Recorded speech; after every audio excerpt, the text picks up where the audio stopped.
I'm focusing on the individual special needs, but for the parent, that adjustment can be difficult because in some ways, all relationships at some point become a bit codependent. G'day, I'm Deborah Caldo. Welcome to the Red Giraffe Solutions Expanding Worlds podcast, where we aim to support you as you help your young person with additional needs plan for their future, a future where they're safe, secure, and live a rewarding and fulfilling life. From around the world, I share stories and I share solutions from people making this possible right now. I'm a parent of a young person with additional needs, so I understand the challenges. Many of the people I've interviewed on this podcast have already helped me design a better future for my daughter, and I hope that they might help you as well to imagine what's possible for your young person. This podcast is made possible by Red Giraffe Solutions, which is a project I'm proud to be part of, supporting families to build a better future for their children. We now have available at Red Giraffe Solutions an online course called Independent Cooking Made Easy. This is a new and unique approach we developed when we realised traditional cooking techniques and recipes were never going to enable our daughter to cook without some support or supervision. It's a safe, simple system that uses no more than 5 ingredients, has no weighing, cutting or chopping, and no lifting of heavy dishes.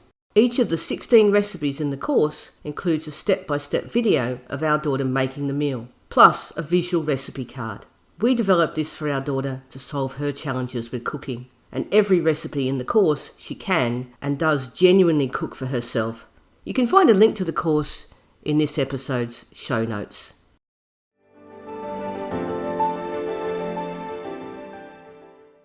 When we think about planning, often we end up focusing on tangible things, like financial issues, for example. But planning is also about emotional planning. In this week's episode, which is the second part of my conversation with Will Hoermann from Marbridge, one of the topics he talks about is the need to think about the emotional impact of our children moving out of home and how to navigate that.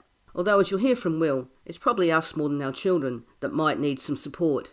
But there is more in this episode too about our role in supporting our young people to be ready to move away from us.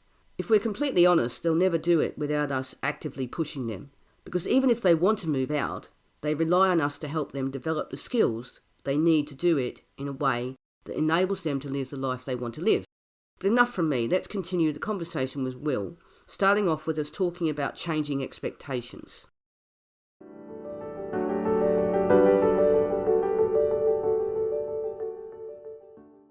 A lot of people I've spoken to have talked about the changes that have happened and the young people expecting to do more with their lives. From looking at the number of people that you've got and across the age brackets, can you see differences in the way people are? It definitely has changed from just wanting a safe home and environment to really, okay, that's great. You've got that covered, but what more offerings and activities and things? We do the 3 semesters, spring, summer, fall semester. We just started our fall semester a few weeks ago, and we're open year round and don't close. But there's breaks between semesters and holiday breaks. Residents are going to go see their families or friends and things. And one thing I've seen is when we're out of that structure of the training semester, which is literally like from Monday through Friday, when it's a semester break of 2 or 3 weeks, it is loaded with activities because our residents are like, what are we going to do now? I saw there was a group going rock climbing, a group going to museums, going to libraries, things like that, and having Zumba classes and different things. I think if people want to learn and are looking for opportunities, not only will they learn it, they'll learn it quickly. And when I used to have to train staff coming here, and I think parents listening to this, and you know this, the population we serve, just because there might be a delay, the whole term is there's a delay. It doesn't mean they can't learn or won't learn. They might just learn at a different pace or in a different way. They are some of the most clever, smart, and dare I say, manipulative folks that I have ever met.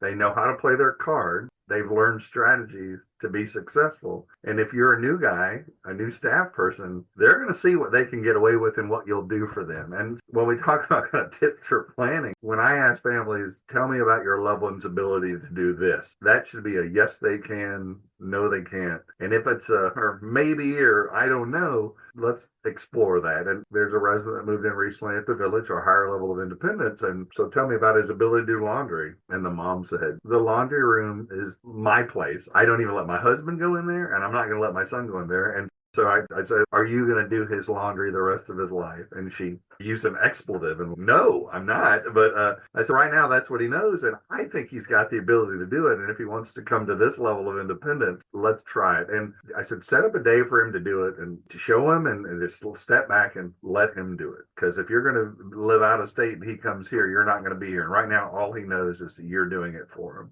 And within 2 weeks, he called me and told me, "I'm doing my own laundry. I'm ready." And so I would tell people, if you can work with a therapist, or if it's a sibling, somebody out other than parent to work with them on stuff, I bet they'll surprise you and can do more for themselves. I was going to ask that, whether or not people come to you and then want more independence and perhaps go the opposite way, which is to go out maybe and live somewhere else. If someone's used to a level of independence and we think this would be a step back, and they'd be like, "Why am I here? I've done this, I've done that." It's not to say they don't need support. It's just we might not be the right fit for them. Likewise, if someone needs more care or support, whether it's physically, behaviorally, or whatever, I don't want to set them up for failure. I want to give them options and resources. But I think most people know that we're not a transition program by nature. There are some programs that are like have a phase one, phase two, phase three out. So we're not that. So I think families know that we're more long term. However, we have had some residents that have been here, and the same plan won't work for everybody. But in their case, they were working, picking up more and more hours of work, took care of their daily living tasks, cooking skills, and got to a point where the family felt comfortable that they could maybe transition to an apartment. So while it's not an official graduate program or plan, on an individual basis, we have had a small percentage of folks that worked for them. But again, it was their abilities, and they came in here, took advantage of what we had to offer, and they just ran with it and did great. So yeah, we've had a small percentage that have done that, but for the most part, it is more families are looking at us as more of a long term. That being said, some people look at us as a stop on the road of life, maybe a college like experience where they are here for 4 or 5 years and then might move on to get away from home, meet people, learn new things, and then the family has some other plans for them. Can we talk about planning, and when should we start? What should we be doing? What are some tips that you would give? I think it's very important to plan, and I know that sounds like a yes, it's very important to plan. Next, no, but what I mean is planning has different phases. Obviously, there's the financial components of it. If you're looking at guardianship, power of attorney, things like that, special needs trust. I always tell folks here, and I'm speaking for Texas. Texas, I believe, is 47th or 48 and their benefits and services for those with special needs. And as a native Texan, we're a large, wealthy state. It's shameful to me. The last check, I believe we have over 120,000 Texans with special needs on waiting lists. I'm encouraging people get on a list and advocate for anything your loved one's entitled to. Do that, but you have to think outside of the box. So I've seen, unfortunately, some people that put all their eggs in that basket, and then they're like, "Oh, wait, it's going to take this long and I haven't done any other planning." So I think it's important to do that. I have no affiliation, not plugging them, but there's groups called Life Planning for Families with Special Needs. They have seminars on various topics that can be helpful for folks, because I've learned one thing: getting benefits is one thing, but also if you have benefits and then you lose them, the process to reinstate benefits is maddening. And it could be something simple where an uncle meant well and left some property in the loved one's special needs name, and then they count that as income, and then they've lost their benefit. And sometimes there's parent groups, and for example, we have in Texas, there's the ARC of Texas, and they're in each county, and they have seminars and planning. So I definitely think special needs planning, I think that's important for families to investigate. I think more families are planning.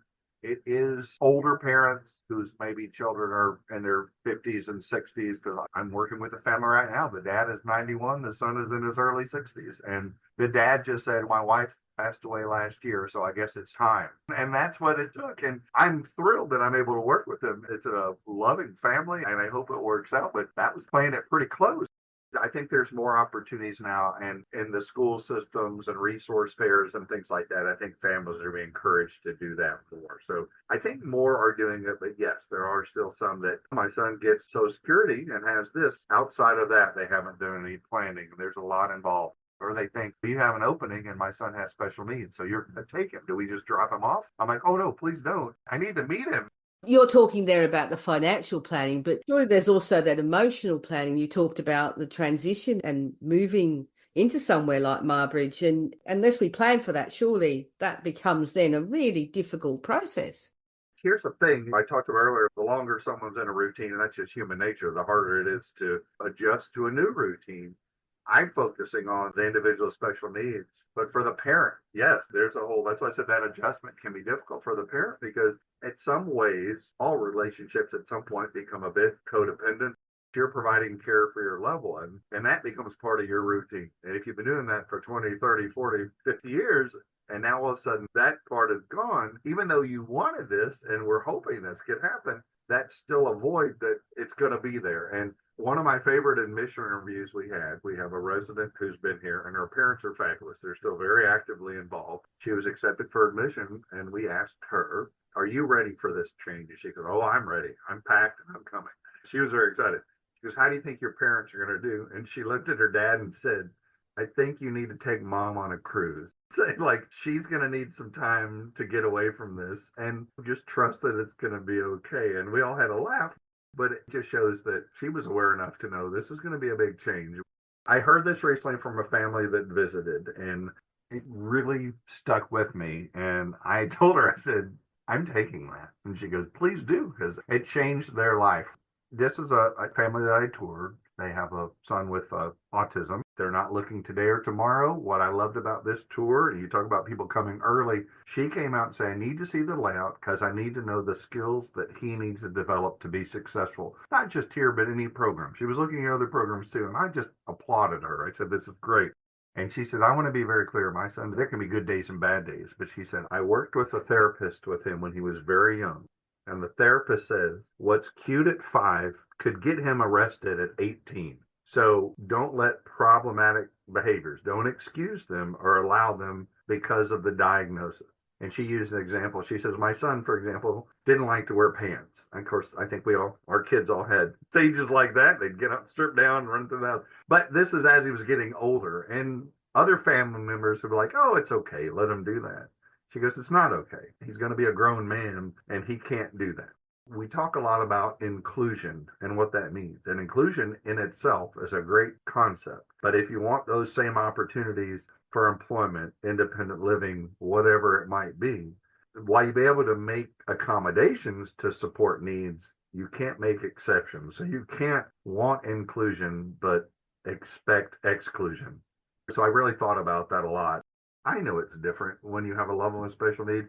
We talk about apron strings or heartstrings, and I know that bond is that much thicker because think about it. If your loved one is nonverbal autistic, how do we know when they're not feeling good? All these things that we want to learn and pick up from you so that we can provide a safe experience. No one's going to do it better than mom and dad, but we'll try our best to provide safety and security. And we want to do our best to provide a new opportunity and a whole new life, not only for them, but also for the family. I think if they see that their loved one's safe and doing well, then they can rest a little easier at night knowing that they've got a plan and whatever happens, we're in good shape.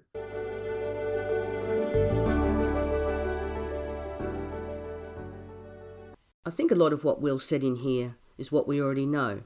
We know how much more our children can do when they're given the chance. But we also know that others can and do judge them way too harshly. So our role is so important in terms of not only helping them plan for their future, but also helping them prepare for that future, having honest conversations about how that might look and what challenges they might face. That is where somewhere like Marbridge comes in, because it will be the right solution for some people and a stop on the journey for others. But ultimately, at Marbridge, they're guided by what the people they support actually want.